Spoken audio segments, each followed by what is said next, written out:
laqad haqqal qawlu ala aktsarihim fahum la yu'minun. Pada bacaan laqad di sini ada hukum tajwid berupa qalqalah, yaitu suara dalnya. Apa itu qalqalah? Artinya memantul. Maka di sini kita harus mantulkan, ya, mantul. Maka laqad, tapi tidak laqad. Jangan sampai ada tambahan hamzah. Jangan laqad khalaq gitu ya. Sehingga membacanya bukan laqad tapi laqad khalaqna. Nah, misalkan begitu. Tapi kalau di sini laqad haqqal qawlu. Kemudian pada lafal haqqal qawlu, di sini ada alif lam qamariyah, yaitu lamnya terbaca. Haqqal langsung ke huruf lam. Kemudian qawlu, pada lafal qawlu di sini ada bacaan lin, yaitu huruf waw yang didahului dengan fathah. Ala aktsarihim, pada lafal ala di sini ada mad jaiz, yaitu adanya hamzah. Maka di sini kalau kita merujuk kepada cetakan mushaf Madinah, itu dia ada hamzah di atas huruf alifnya. Maka ketika ada hamzah datang setelah huruf mad, ya di sini ada huruf mad berupa alif, maka kalau hamzahnya berada di lain kata, kita namakan dengan mad jaiz munfasil. Maka ala panjangnya berapa harakat? Panjangnya 4 harakat. Ala, ya, ala aktsarihim. Di sini kaf sukun itu punya sifat hamas, yaitu mengalirnya udara atau mengalirnya nafas kita. Sedikit saja. Aktsa. Kemudian di sini jangan sampai kita membaca sin, tapi di sini sa. Asa. Ala aktsarihim. Kemudian fahum, ada mim mati bertemu dengan fa, mim mati bertemu dengan la. Kedua-duanya kita namakan dengan izhar syafawi, yaitu suara mimnya harus jelas, jangan ditahan gunnahnya. Jangan ala aktsarihim. Nah, ini kurang tepat, tapi dia langsung saja ala aktsarihim fahum la yu'minun.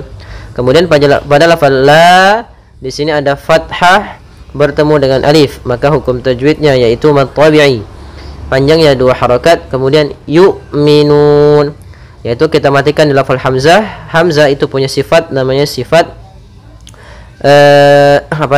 syiddah, yaitu ketika melafalkannya itu suaranya tertahan, minun. Kemudian lafal nun ada hukum tajwid berupa mad arid lis-sukun, yaitu mad yang terjadi ketika kita waqaf di akhir bacaan, sementara dia sebelum huruf akhirnya ada huruf mad, yang mana huruf nun ini sukunnya bukan sukun asli, akan tetapi sukun yang timbul karena kita waqaf. Maka la yu'minun, panjangnya mad arid lis-sukun, boleh 2 harakat, boleh 4 harakat, boleh 6 harakat. Inna ja'alna fi a'naqihim aghlalan fahiya ilal azqani fahum muqmahun. Pada bacaan inna di sini ada lafal nun bertasydid, kita namakan dengan bacaan gunnah, atau hukum tajwidnya kita namakan dengan gunnah. Cara membacanya adalah kita menahan suara n-nya 2 harakat. Inna. Kemudian na, pada lafal na-nya ada fathah bertemu alif, maka ini kita namakan dengan mad tabi'i. Pada lafal n-nya di sini ada 2 hukum, yaitu gunnah dan mad tabi'i. Yaitu inna, 2 harakat nanya, nya ditahan dulu, jangan langsung inna ja'alna, tapi tahan dulu suara nunnya. Inna ja'alna. Kemudian lafal na yang kedua, ini mad tabi'i juga, adanya fathah bertemu dengan alif. Kemudian fi a'naqihim, pada lafal fi ini ada mad tabi'i bertemu dengan hamzah pada lain kata, maka kita namakan dengan mad jaiz munfasil.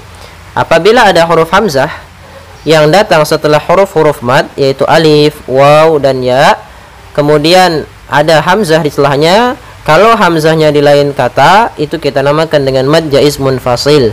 Apabila dalam satu kata kita namakan dengan mad wajib muttasil. Kita panjangkan untuk mad jaiz yaitu 4 harakat dalam riwayatnya Imam Hafiz an Asim dari jalurnya Imam Syatibi.